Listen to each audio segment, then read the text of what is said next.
लोहार की कैद में यमराज।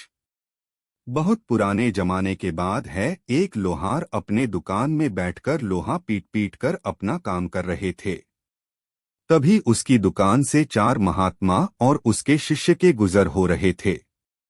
शाम काफी ज्यादा होने के कारण उसे आगे चलने के लिए अच्छा नहीं सोचा था। उन्होंने लोहार के दुकान में गया और कहा कि क्या मुझे आज रात के लिए यहाँ रहने की व्यवस्था हो सकती है। उसके बाद लोहार कहता है कि यह कोई पूछने की बात है, आप जैसे महात्माओं को शरण देने और हमें आपके मेहमान नवाजी करने का मौका दो बहुत ही किस्मत से ही मिलता है। उसके बाद लोहार ने महात्मा जी के ठहरने की पूरी अच्छी सी व्यवस्था किया, उनका अच्छा से मेहमान नवाजी किया और उसके बाद उनका पूरे आने जाने के थकान के कारण होने वाले सभी प्रकार के दवाइयों का भी निवारण किया। जब महात्मा लोहार के यहाँ से जाने लगा तो महात्मा जी बहुत ज्यादा खुश हुए थे उसकी मेहमान नवाजी को देखकर। इंग्लिश में महात्मा और उसके शीशे जाने की तैयारी कर रहा था। उसके बाद महात्मा लोहार के पास आता है और कहता है कि तुम्हें 3 वरदान में दे सकता हूँ, बताओ तुम्हें क्या चाहिए।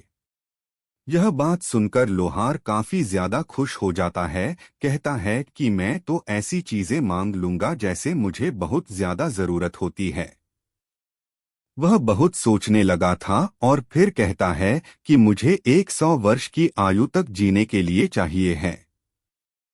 महात्मा कहता है कि यह लो हो गया, अब तुम 100 वर्ष तक जिंदा रहोगे। उसके बाद उसने महात्मा कहता है कि तुम अपना अगले इच्छा बताओ, मैं जरूर उसे पूरा करूंगा। कुछ सोचने के बाद लोहार फिर कहता है कि आप मुझे ऐसा वरदान दीजिए कि मेरे दुकान में कभी काम की कमी ना हो। महात्मा ने लोहार को ऐसा वरदान दे दिया और कहा कि अब से 100 वर्ष तक तुम्हारे दुकान में किसी भी काम की कमी नहीं होगी। उसके बाद महात्मा जी ने कहा कि अपना तीसरा वरदान बताओ। लोहार के पास कुछ समझ में नहीं आया, वहां जल्दीबाजी कह दिया कि इस कुर्सी में जो भी बैठेगा वह मेरी मर्जी के बिना नहीं उठ पाएगा, ऐसा वरदान दीजिए। महात्मा जी ने हुआ वरदान उसे दे दिया। उन्होंने कहा कि आज के बाद जो भी इस कुर्सी में बैठेगा वह तुम्हारी मर्जी के बगैर उठ नहीं पाएगा। उनकी जिंदगी अपनी खुशी चलने लगी थी, उसके पास किसी प्रकार का कोई काम की कमी बिल्कुल भी नहीं हो रही थी कभी भी।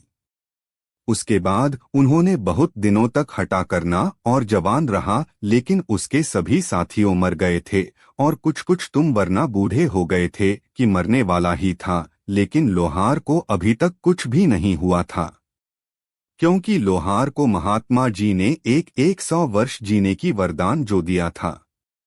जैसे ही एक 100 वर्ष पूरा होने ही वाला था कि हम राजेश के त्योहार पर आता है और लोहा से कहता है कि तुम्हारा वक्त पूरा हो चुका है, चलो मेरे साथ। उसके बाद लोहार अपनी होशियारी दिखाता है और यमुना से कहता है कि मुझे थोड़ी सी काम है, मैं हथियारों को अलग अलग करके एक जगह रख दूं ताकि जो भी आएगा इसे ले जाएगा अपने प्रयोग के लिए। उसके बाद लोहार यमुना से कहता है कि आप उस कुर्सी पर बैठे 2 मिनट में मैं अपना काम पूरा कर लेता हूं, मैं फिर आपके साथ चलने के लिए तैयार रहूंगा। जैसे ही महात्मा जी वरदान दिया गया, कुर्सी पर यमराज जी बैठता है। लोहार बहुत ज्यादा खुश हो जाता है।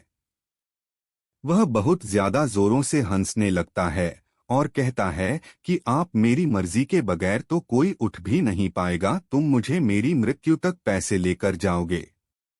उसके बाद लोहार वहां से चला जाता है और खुशी खुशी अपने घर में जाकर पार्टी करने के बारे में सोचता है।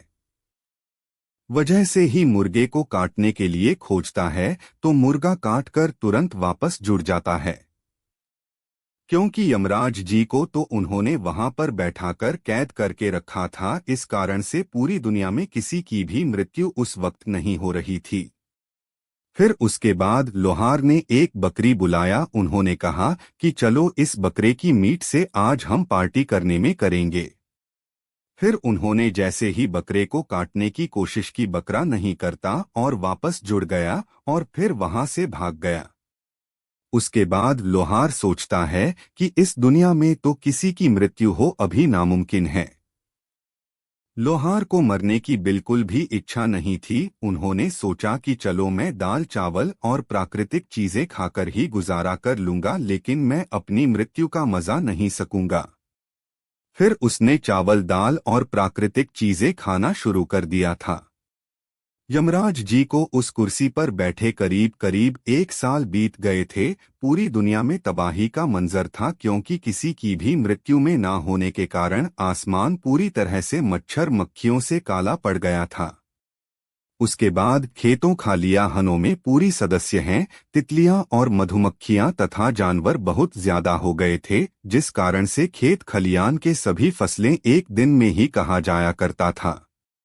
पूरी पृथ्वी पर बहुत ज्यादा जहरीले सांप पैदा हो गए थे और बहुत ज्यादा बड़े बड़े सांप पैदा हो गए थे, क्योंकि उसकी मृत्यु भी नहीं हो रही थी। अब तो पूरी दुनिया के लोगों का जीवन और जीना मुश्किल हो गया था। फिर उसके बाद लोहार को अपने पर पछतावा होता है और कहता है कि मैंने बेकार में यमराज को उस कुर्सी पर बैठा दिया, पूरी दुनिया को तहस-नहस हो गया है।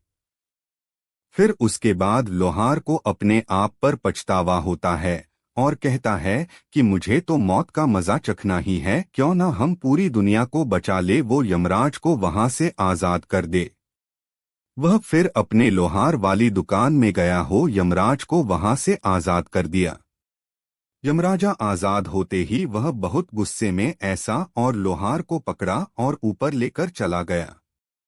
उसके बाद धीरे धीरे पूरी दुनिया में सभी की मृत्यु होने लगी थी और फिर दुनिया सामान्य हो गए थे। इस धार्मिक कहानी में हमें यह सीख मिलती है कि हमें सभी को मौत का मजा तो लेना ही है, मौत से कोई भाग नहीं सकता है। किसी की मृत्यु कभी भी किसी भी वक्त हो सकती, इसलिए कोई भी ज्यादा अपने घमंड को बढ़ावा ना करें और मनुष्य मनुष्य के काम आने का प्रबंध करें।